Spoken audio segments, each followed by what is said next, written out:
Hello, this is Slice of Anecdote, where real people, real stories with no limits. My name is Harry, and I am your host. Today, I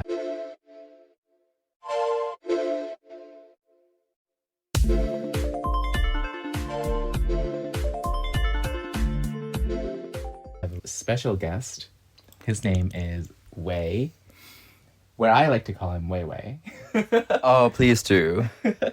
He is a Taiwanese runaway to the UK, London, and he's currently living his best life and trying to rediscover what life has to offer outside of his comfort zone. Welcome, Wei. How are you doing today? I'm good. Hello. What's been up to? Okay, you know what? I need to do a little weather reporting because, Today is sunny. yeah, it's very hard to have a sunny day in London, and it's blue. Yeah. Very minimal forecast. And I got outside to have a little bit of sunshine. Mind blown. Mind blown. We're kind of like a duo. Mind blown. One of the very first things I wanted to touch base on is how we've met. And we've met on the famous apps, right? And Facebook. Facebook, yeah. What are we, 2010? Yeah, duh. Or Tumblr, maybe. Tumblr, okay. Yeah, and then we went out for some dancing, queer parties. Yeah. Parties. Do you remember the first place that we met?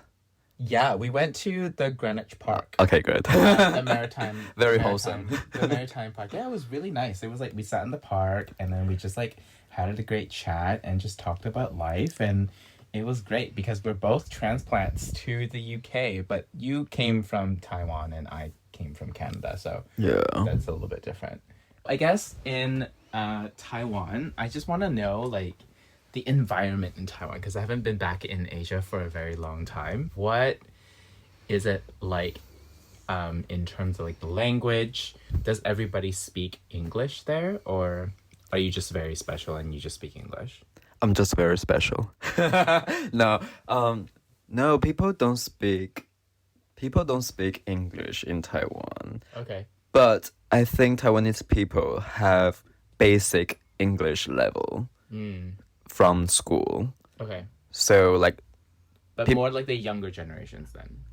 yeah, but even like people from the shops, they can have a basic communication with tourists. That's fine. But usually we don't speak English at all. We only speak Mandarin or Taiwanese. Yeah. Hold on, what's the difference between Mandarin and Taiwanese? It's very different.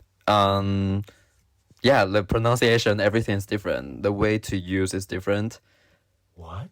Yeah, and Wait, hold on. but I think Taiwanese language, in my opinion, I think is kind of dying.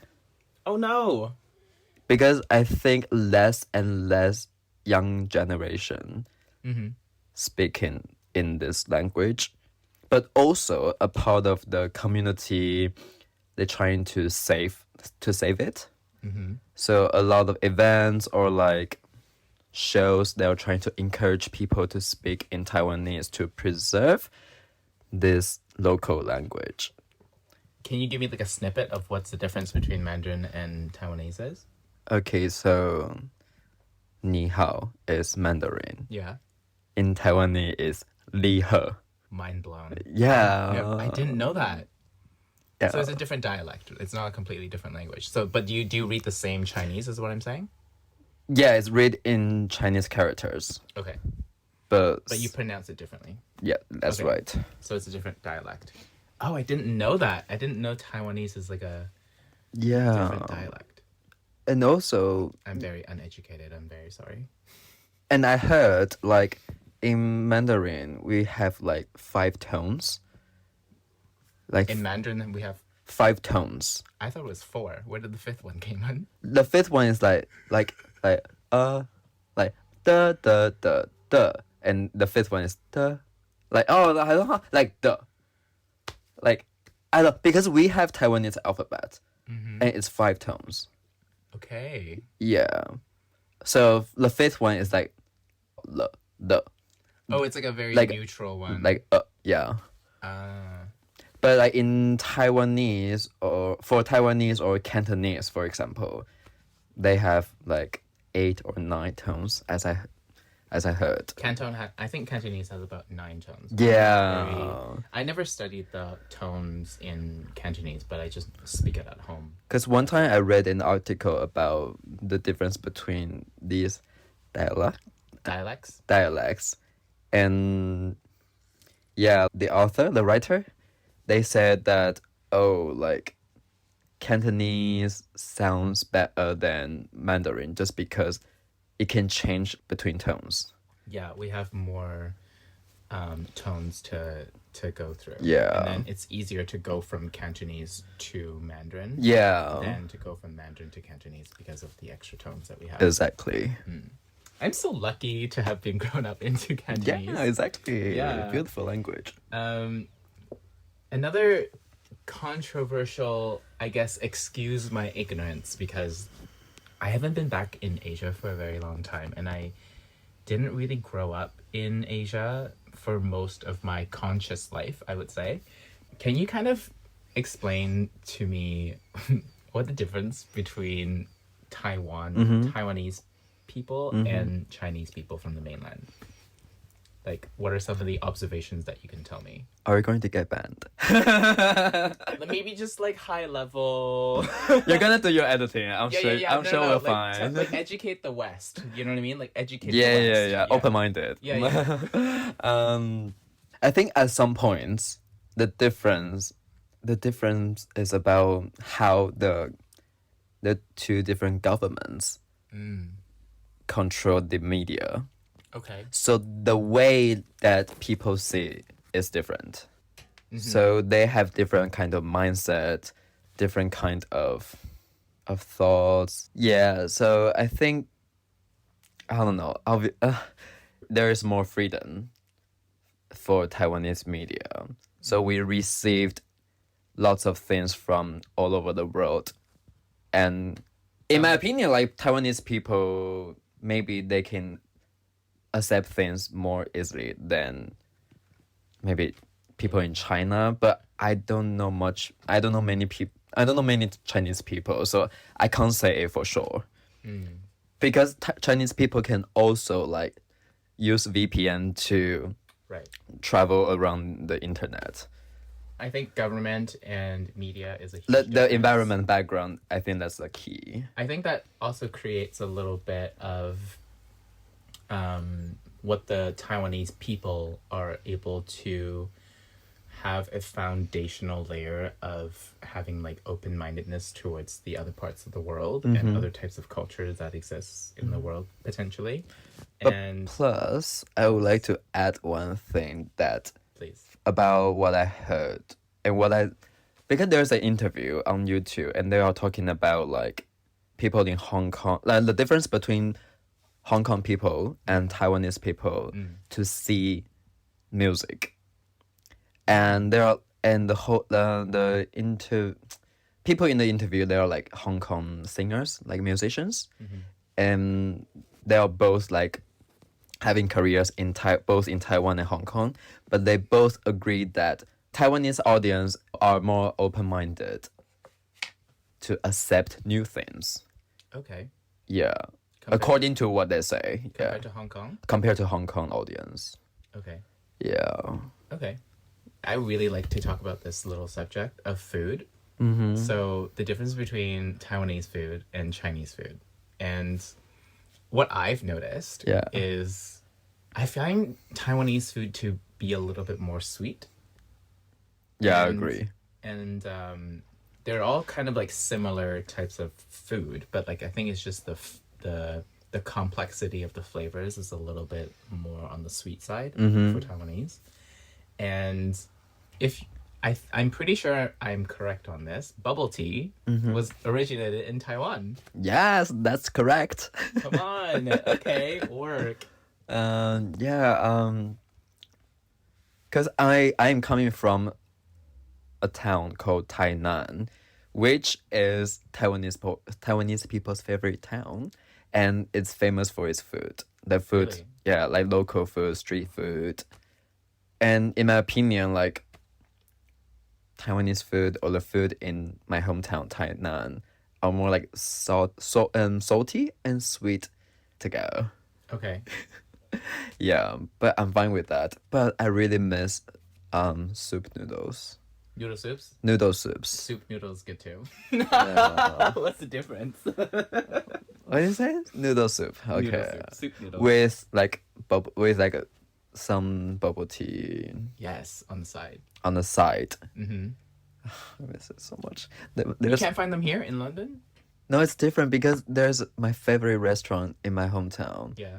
and the vibe in the restaurant, everything is perfect. It's an outdoor restaurant, Mm-hmm. like half outdoor, half indoor. But I always sit in outdoor Yeah. seats. Because it's always warm in. Yeah, and the trees around you, the sun going through the trees. I was like, oh, heaven.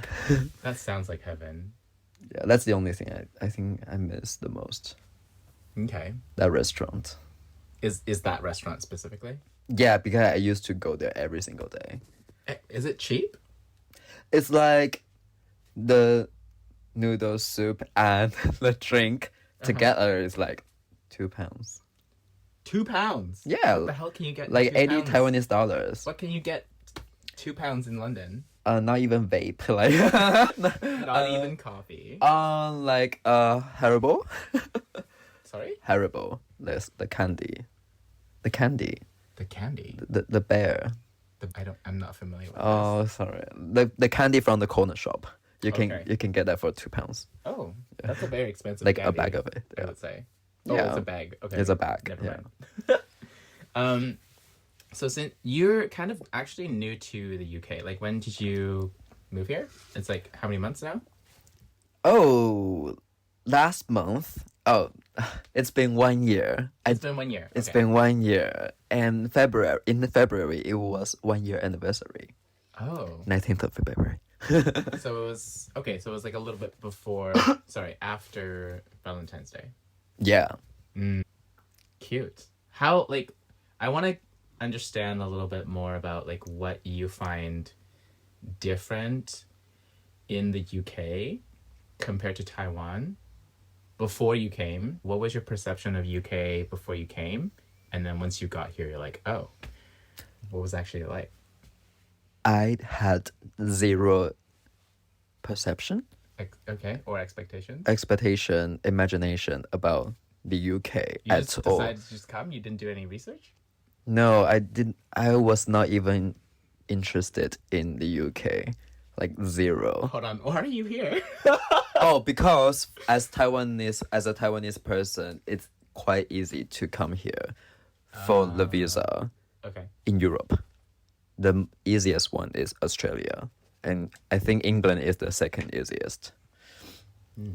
Okay. So that's why. And at the very beginning, I thought it was a trap because the weather was so bad and the spending was so high.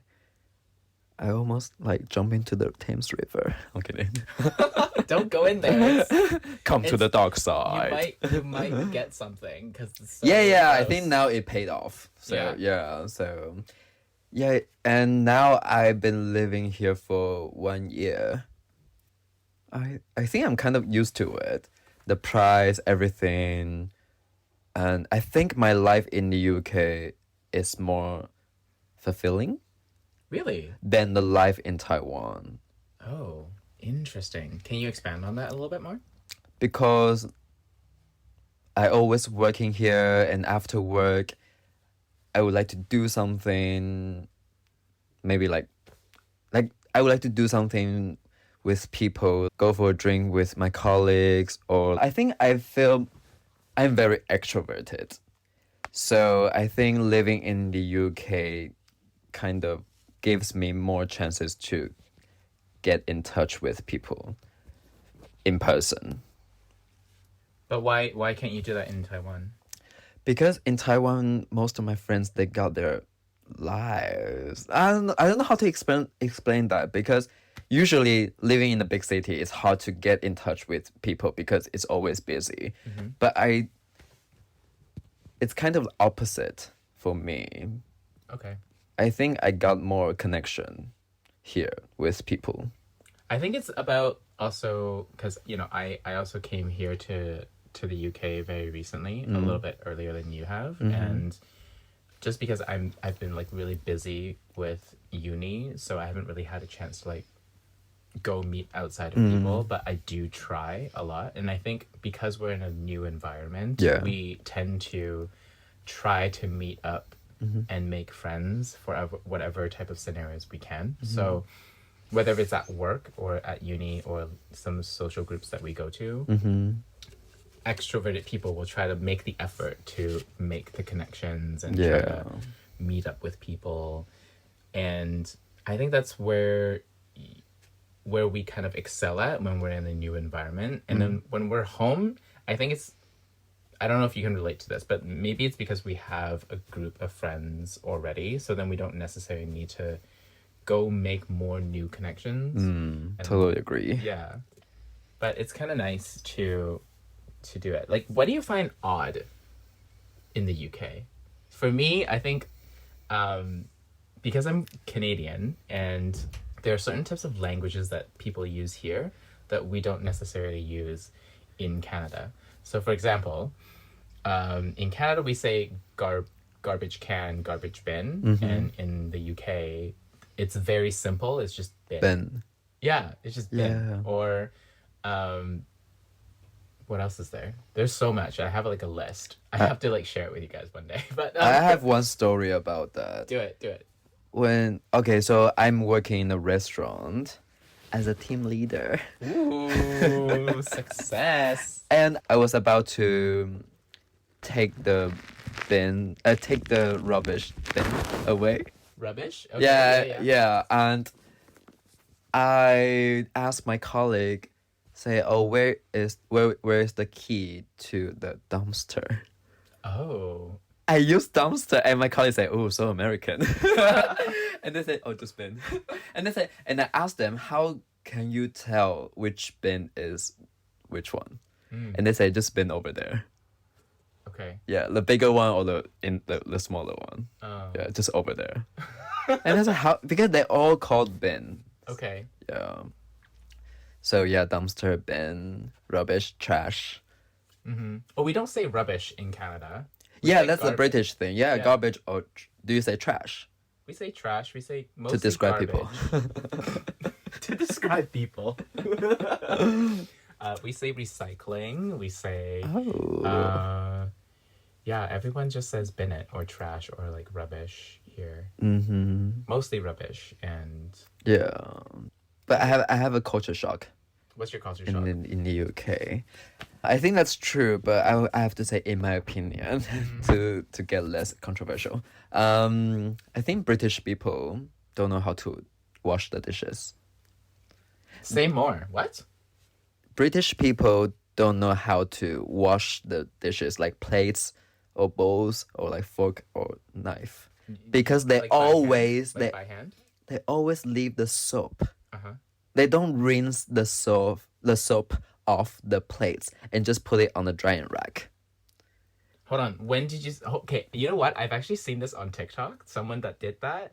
I literally witnessed with my own eyes. Is that... Hold on. Maybe not everybody in the UK. No, but- especially white British. Hold on. Like, where did you see this? Was it at work or...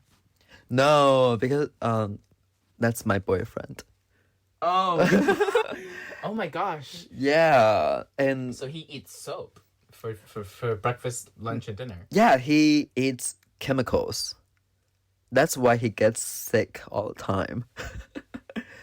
But yeah, that's true. And also, I have a Taiwanese friend who's been living in London for years. And I went to her house and I literally just saw her leave the soap on the plate at the drying rack.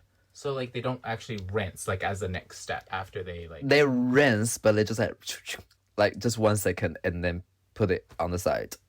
Oh, okay. So I think my Taiwanese girlie, she got cultured. Oh. Yeah.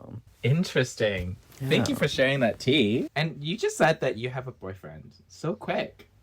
When did you have your boyfriend when you came to the UK? Next week is our 1 year anniversary of we knowing each other. Okay, so So right now. I knew him. Mm-hmm. So I met him through Tinder Okay. like 2 weeks after I arrived here. Okay. Yeah. And then you just got into a relationship like immediately, or did you No, kind of and date? we were dating at the beginning for like 3 months. On the Gay Pride London Mm-hmm. that day, we became official. Okay, so it took you guys a few months, Yeah, like like 3 months. 3 months. Yeah. Okay. But for me, I Yeah. thought that was that was too quick. Why? Hold on. What? And Why? I asked everyone around me, say, how long is okay for you to become official with your partner? Mm-hmm. And people say like 3 months. And it's like, that's too quick. Is For, that not the same in Taiwan? I think it really depends on who. It really depends on the people. Okay. And for me, I think 3 months, I haven't even got to know much about you. Okay. Yeah, how could you know someone in 3 months, even though you've been dating like very often, but still like there are so many tiny little things that might be your red flags. But that's when you discover them during your dating. Yeah, but 3 months, like I don't know. There's a really interesting thought about this, and I think there are some people who wants to get into the relationship when there's like a crush or when there's like some sort of initial feelings for that person. They want to be able to get into that relationship with somebody, right? Yeah. And that doesn't necessarily mean that they want to be with you long term. I think the ultimate goal is to be with somebody long term and eventually marry and be the forever type of thing. Yeah, But at the fair. same time, I also think like because you just told me like it's very fast to get into a relationship for 3 months. For me, I think that's normal. Is there certain requirements that you needed to hit before you want to make it official? Like you want to know the red flags, you want to meet their family, or like, and then you want to get into a relationship? How does it work in your mind? In my mind, my best scenario is like, oh, me and my partner, we used to be a longtime friend, and one day there was a click, and we just became partners in a relationship. I think that is very healthy because like I think the mindset of being friends first and then not having that expectation of Being in a relationship. being in a relationship right away. So then like you're kind of like not guessing a lot of Yeah, like things. going through naturally. Yeah, because your foundation is friendship, and then the next level would be the dating and the lovey-dovey Couples, yeah. things, right? So I think the foundation is a lot more potentially more stable, and then the dating aspect when you're kind of going into it directly and just because you have feels and you just don't even know that person Yeah. and like just like you find him attractive and you want to just date them like right away just because you have feels and you create all these fantasies with them, and then that's like when the script is flipped and you just don't know if you can be friends with him, you don't know if you can do XYZ, to not sure if your values are aligned yet, right? So I think that's a really interesting point that you kind of made. I think it's quick in a way, but I think I don't know, it depends on the connection, and I think also depends on how mature the friendship is in between you guys to have that foundation to move to the next level. Very Yeah, but interesting. after you said, I think I agree. Like I think for me, I think foundation is very important to For me friendship? for the friendship to build for the relationship. But now we're fine, so Fine? Just fine? yeah, fine. Okay. Not yeah, every couple is fine. At the time of this recording, they are fine. We will keep you updated next Yeah, to time. be continued.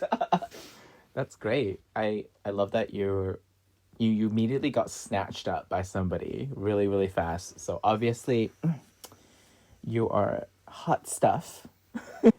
And is the relationship different here than relationships you've had in Taiwan? You mean depends on people or just my relationships?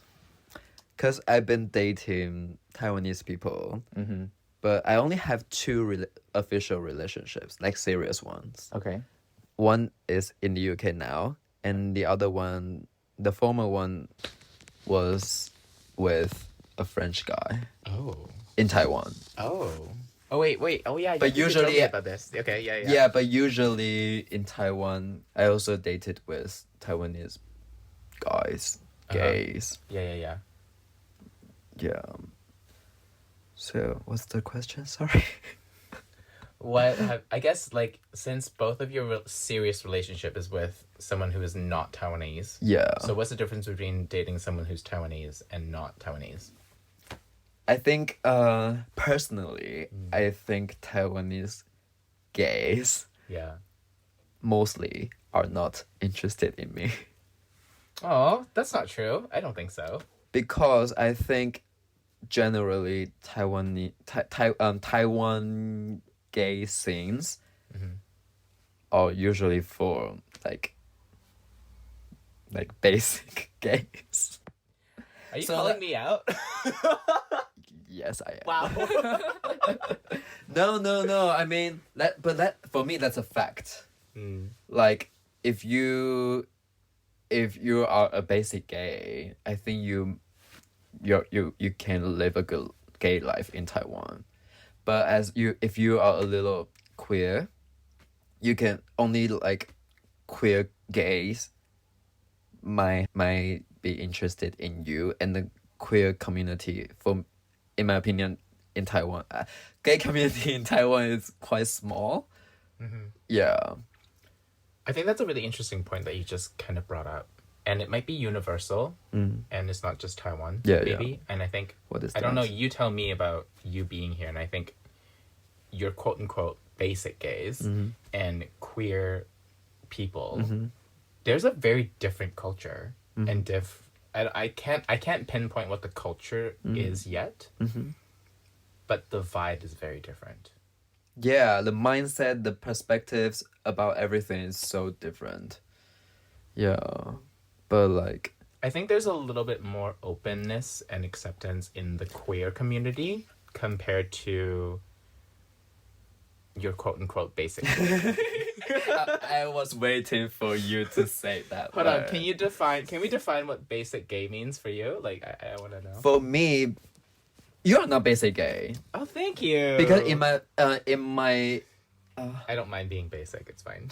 no, but for me, basic gays means conservative gays. What? Like very. Because I think most of the Taiwanese gays are basic gays who are conservative and how to say that word? Patriarchy. Yeah, conservative patriarchy. The worst combination ever. And yeah, so when I like chat with them, sometimes I just feel uncomfortable. Yeah. And even though they say something not in a bad way, but I could tell that, okay, that was your mindset. Like, I could tell, like, okay, the reason why you say that just because you have some kind of stereotypes or, like, homophobic, even though you're gay. Yeah. And also in Taiwan, gay dating apps, hookup apps, there are so many gays that they will say in their bio, say, oh, no sissy gays, no femme gays, no long hair gays. I used to be a long hair gay, so that's why I got kicked out. Yeah. Oh, interesting. And they literally just say it on their bio. So for me, that's quite like a discrimination.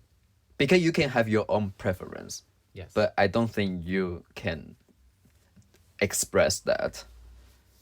Because you might hurt someone's feelings when they see that, and their low self-esteem just kind of like rising up. Yeah. Fair enough. What speaking of things on the apps, have you seen anything in Western society have profiles that would say like no blacks, no Asians, no fats, no femmes, no, basically what you're saying, Yeah. but in like the West? No, Really? barely not. Really? I only see like into Asians Okay.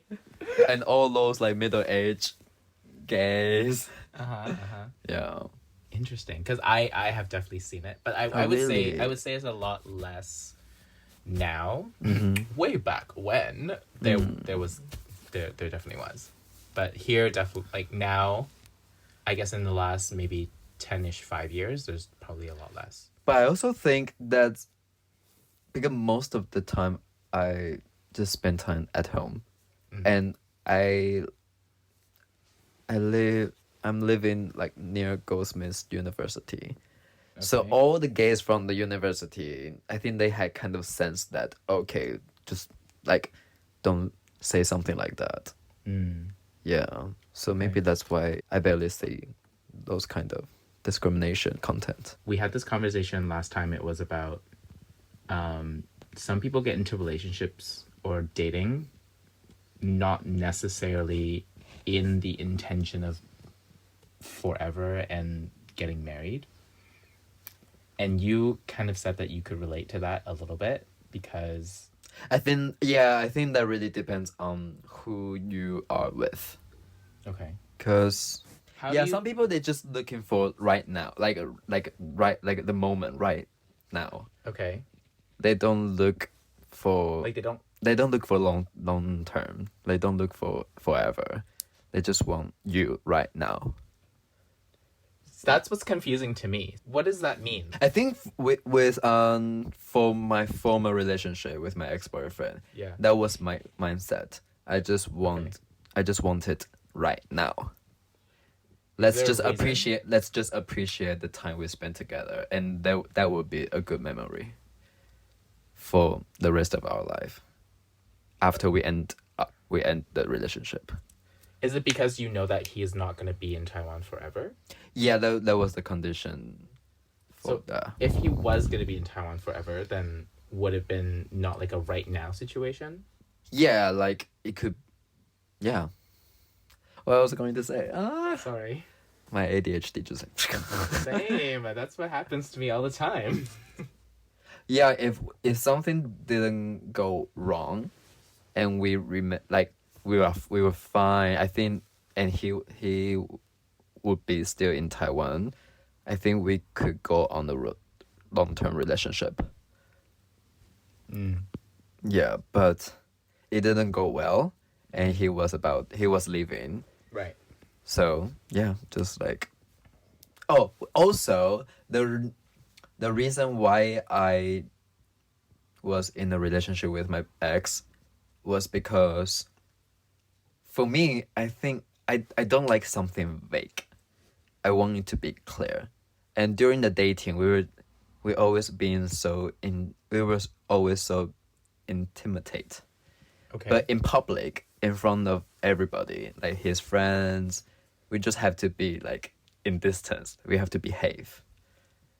Oh, And so we only be intimate like when we're Private. Yeah, private. And you didn't like that? I didn't like that. So one day I just asked him. I just told him that I didn't like that. Would you like to be in a relationship with me? Because I wanted everything like simple. Like you want to be able to show love to him like in public and in front of your friends and his friends. Yeah. I don't want to like we had to hide something. I can relate to that because I feel like I'm a little bit like your ex like that previously. And I don't know, I think it kind of comes from a sense of security and fear. Yeah. From whatever is going on. Yeah, I think it's always like that. How did you develop this sense of security in your sexuality so early on? That was a long way. Cause I think I had crush on the guy for like 4 years. Which guy? Can we give him a fake name? Yes, of A course. nickname? We're gonna call him John. Okay, John. Why John? No, I okay. don't know. You said a name. Okay.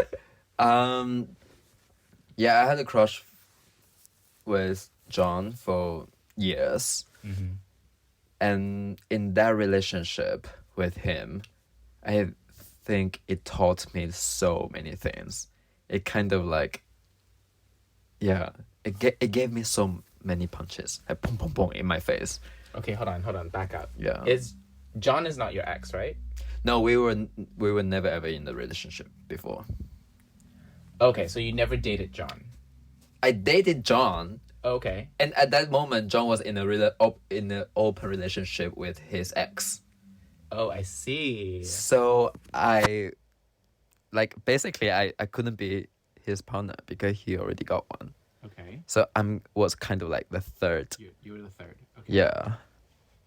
So yeah, in that relationship, I learned lots of things. Almost died. What? Yeah. What happened? Oh, like one time controversial. One time I took acid. Okay. and I was not in a good place, mostly just because of him. That is scary. And I took it, had a bad trip in, almost died, jumped out of the balcony. Oh my god. But my friends saved me and took me back. And that's why I'm here having a podcast recording with Harry. Tell me your traumas. Yeah. Yeah, but the things that he taught me, because John, he is such a wonderful guy. He's very wise. Okay. He's very wise, clever. He knows so many shit. Like everything he tells me, basically that a therapist would tell you. Yeah. So I think he is qualified to become a therapist because he's so Old? not old. He's like 30-ish, but I think he experienced a lot of things. Also, he is good at observing things. That's why he can say something so encouraging or like give you a good advice. Either you take it or not, but there are still good advices. Yeah, so I think that's why I have attracted to him, or he. Okay. Yeah. And what are some of those punches that you had learned? The death. Okay. No, like, because I think now I'm still am, but I was very low self. I was Low self-esteem. low self esteem, insecure when I was with him. But he kind of like woke me up from something about our relationship. Okay. It didn't help me with my low self-esteem or insecurity, but it kind of woke me up from something I always Needed to work on. yeah. I think he kind of provided you a because you said that he was wise and he give you like lots of advice, and I think it kind of resonated with you a little bit and kind of like take those type of advice to like your next relationship and what might have been very important to you for your next relationship. And your ex, I guess, was not able to provide those things such as being cute in public and being able to show affection. Am I kind of on the right track? I think also like yeah, we for me and my ex we could be intimidated in public for sure. But I wanted to say something different, maybe out of topic, but like in a relationship with my crush, I am With John? with John, I am the taker. And What do you mean by taker? and with my ex, I'm a giver. We're not talking about sexual positions, are we? No. Okay. I'm talking about something like about mental Okay, health got it. or like a you know, So John was a like takes care of me a lot. so he gave you a lot. He gave me a lot, Mhm. like something nobody would give me, Mhm. could give me. And then you became the giver. The giver to my ex. Ah. And when my ex was always very down and depressed, and I was there with him for him, but it's sometimes so The basically roles kind of switch. yeah. I've been in two roles in two different relationships, like two sides basically. Right. Yeah, Being in those two different roles and stuff, like what have you learned to take to your current relationship? I would say if I was John, I would kill myself. I would kill me. What? Why? Because I would if I was John, and there like I would literally just like like strangle. yeah, strangle myself to death. Like, you get it together, bitch. Like something like that. Oh. Because it's very hard to be a giver for somebody who is so like down. It is true. It's but draining. yeah, it's very, very draining. But that's why I didn't know why John could be that kind of role to me for years. And he's always there. Like, what the fuck? Like, if I was John, I would already left. You know what I'm saying? Like, I think some people are willing to be that type of role because it allows them to fulfill something that they might have not been able to do previously. And it gives them pleasure, not pleasure, but like gives them satisfaction. and Yeah. it might fill a certain void for them because like, oh, I'm able to provide, I'm able to take care of somebody, I'm able to like, it gives them like a nurture aspects of that role, right? I think that's So, I think that's right. Yeah, and right now you're not into that.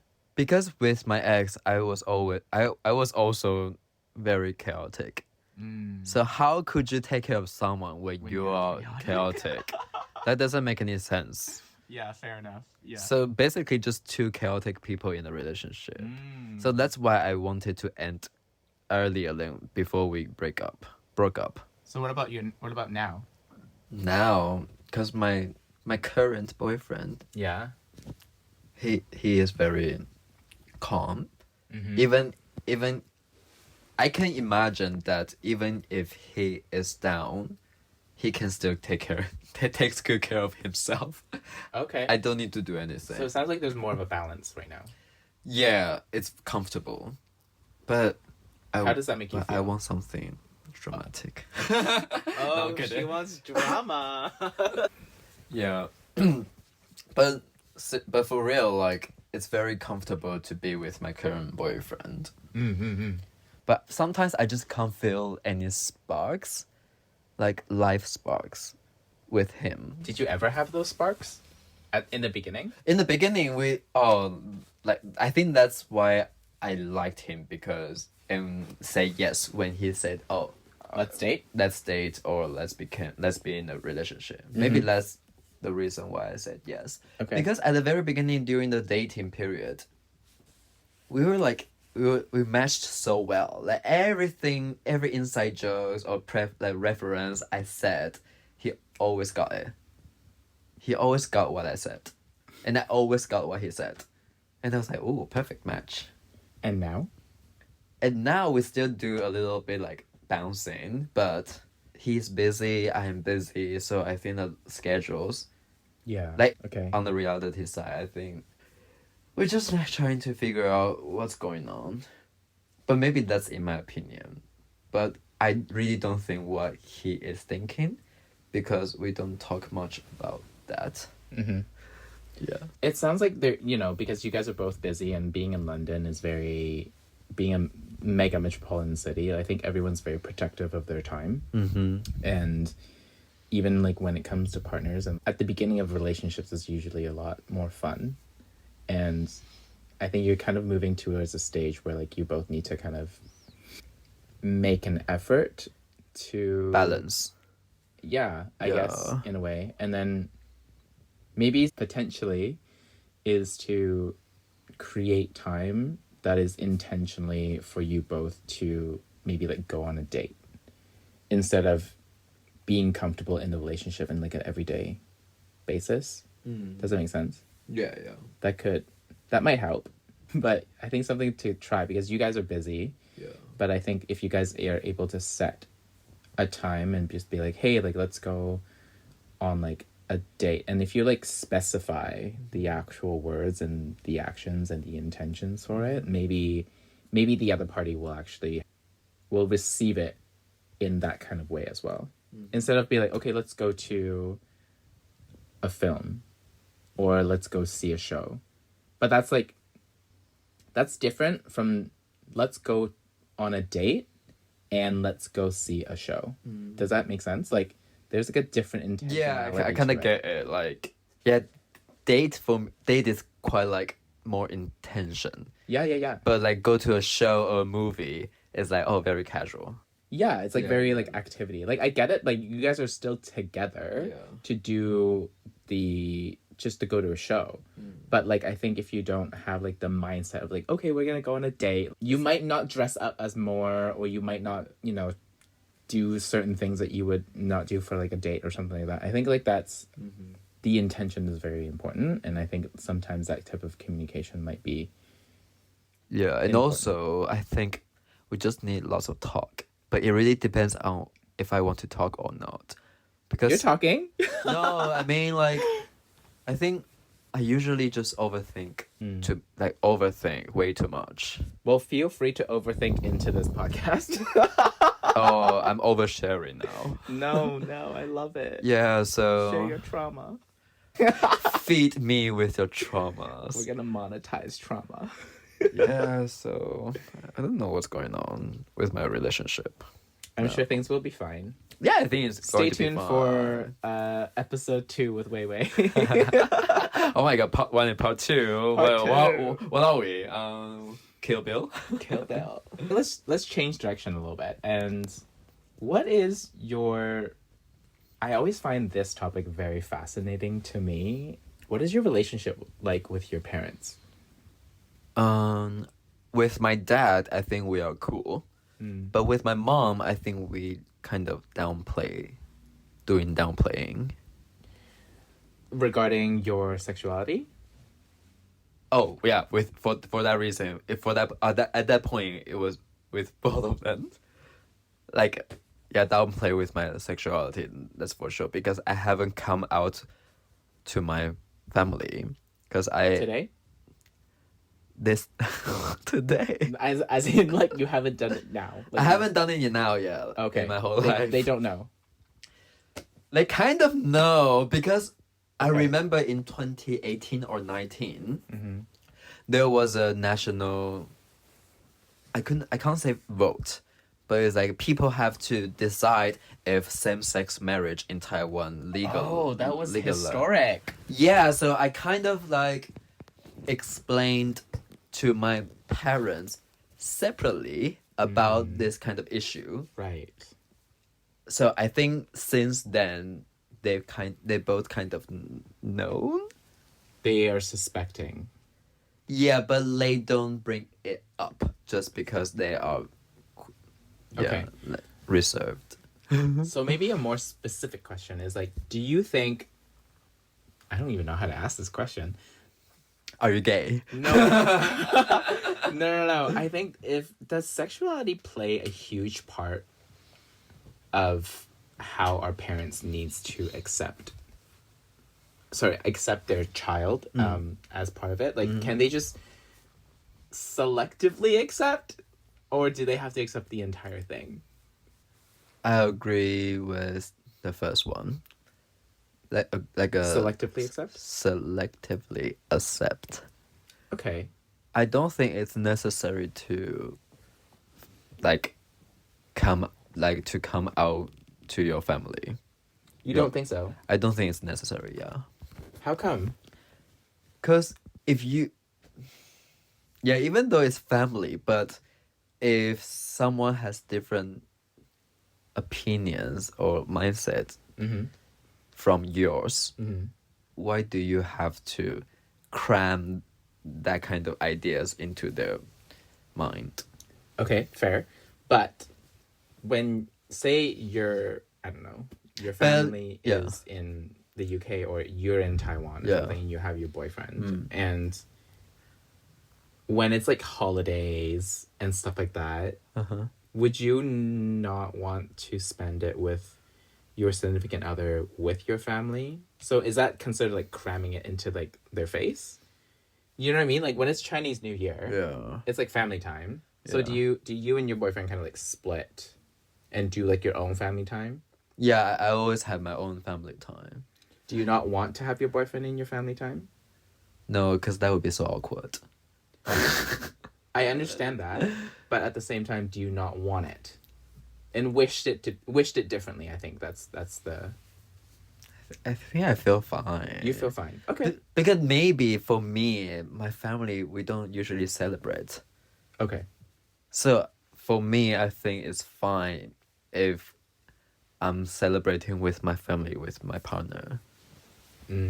With my family and partner, yeah. Separately. Separately, yeah. I don't mind. Okay. My current boyfriend didn't invite me for Christmas last year. Rude. And just left me in London, Okay. horny, alone at home. Are you guys open? Yeah, we are open. So soon. Wait, when did you guys get open? Oh, that was another story.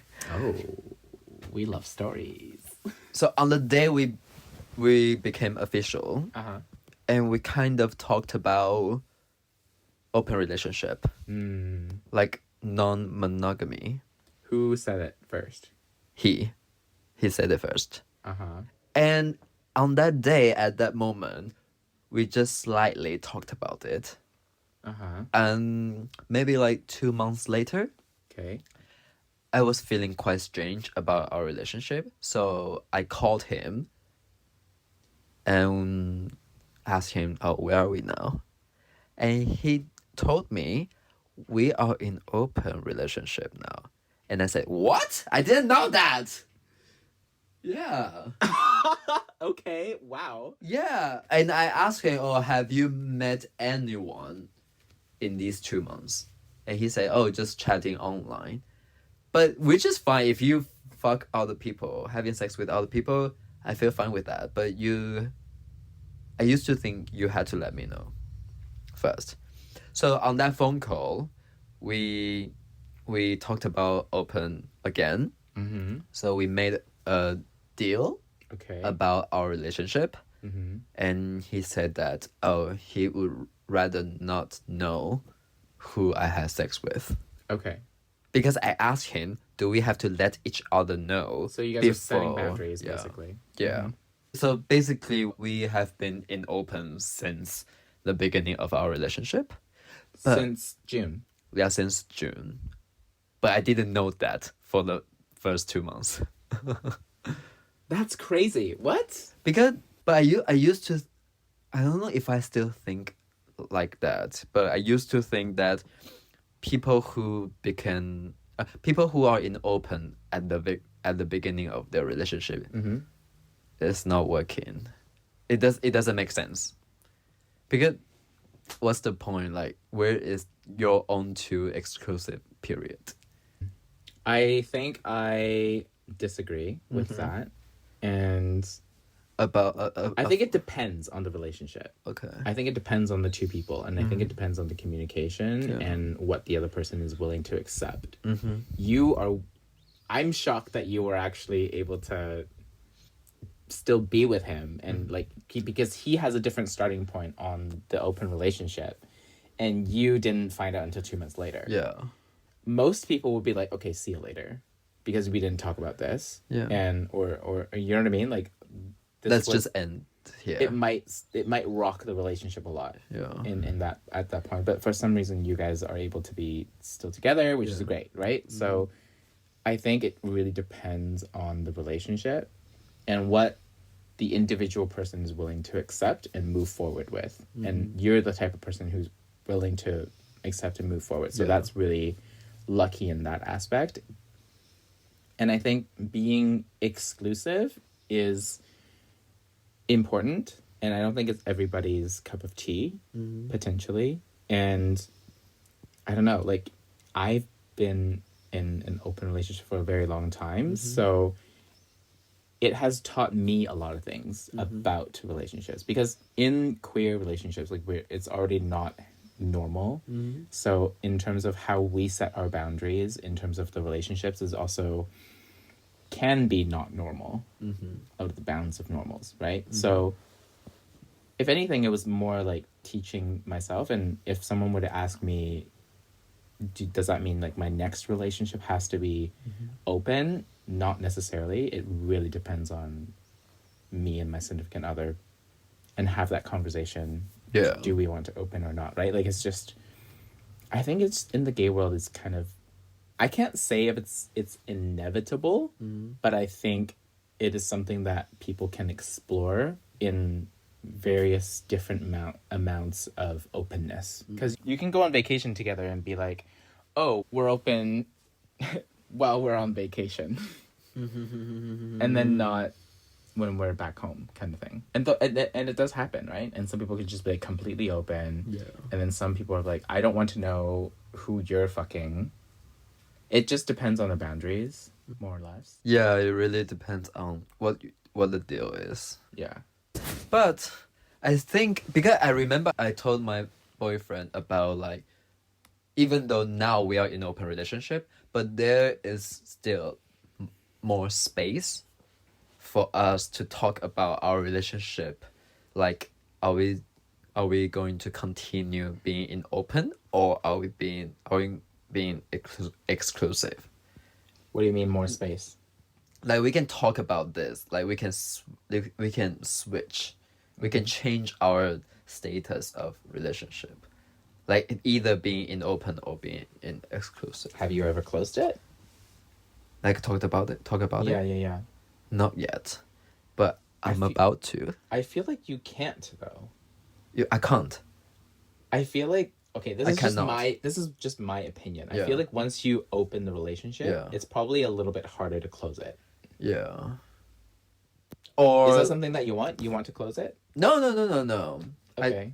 Not even close it. I think Change the boundaries? change the boundaries. Maybe that's better saying. Yeah. Do you think there's a difference between dating someone who is in your culture and not in your culture? You mean two, like, people from different cultures dating each other? Yes. For example? Well, for example, I'm guessing your current boyfriend is not. Oh, Asian. you mean by culture? You mean like different nationality? Or like ethnic? Okay. Yeah. Like interracial couples. Yeah. Versus same race couples. Oh, in my best scenario, I really want to spend my whole life with a Taiwanese person. Like they have to be Taiwanese. So why are you wasting your time right now? No. No, this is not about wasting. This is about sacrificing. Look at it. Oh No. Okay. Because, as I said earlier, I don't think many Taiwanese gays are interested in me. So it's quite difficult for me to find a Taiwanese boyfriend. Because, like what I said earlier again, I think most of the Taiwanese gays are conservative.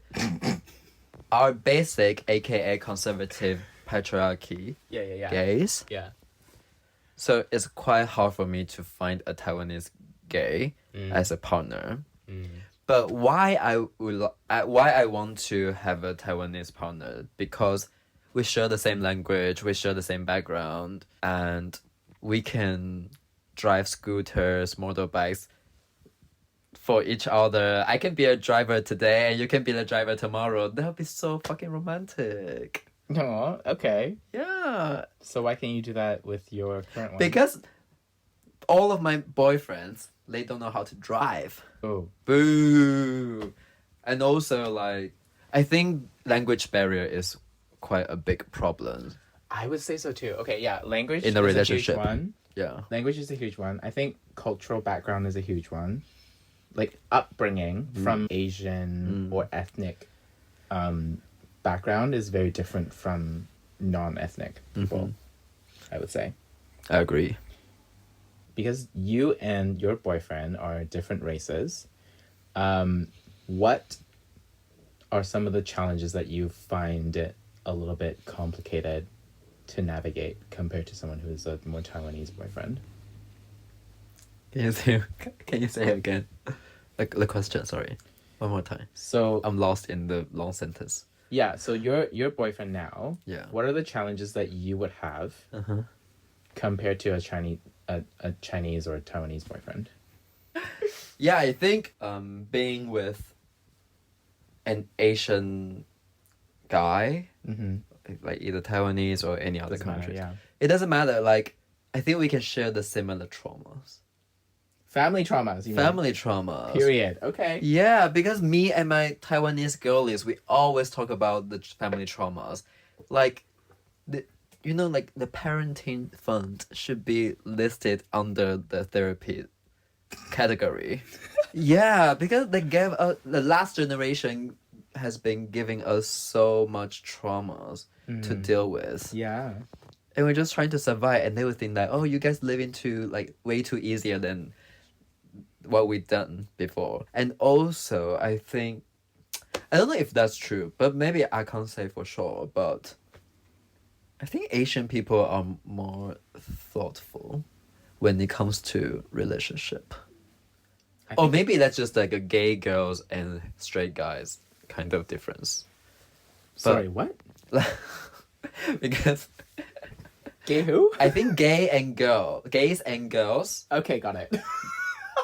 gays and girls are more thoughtful Okay. and romantic than gay like a straight guys in relationship. I think that's true. That's most true, but of I the don't know case. if it comes to different cultural backgrounds.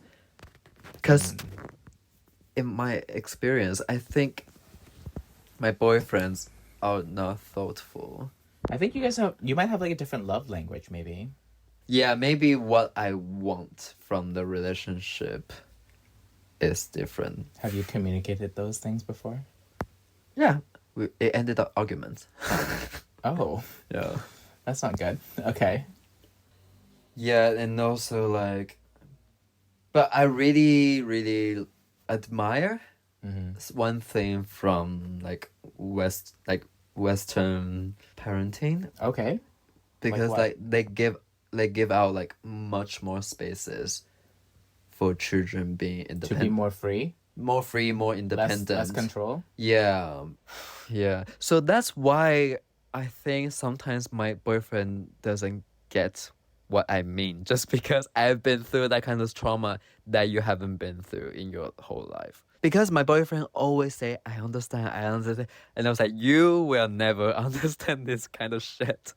But is it healthy for us to think that they don't understand when they say that they understand? If you don't understand, just say you don't understand. Please don't say you understand.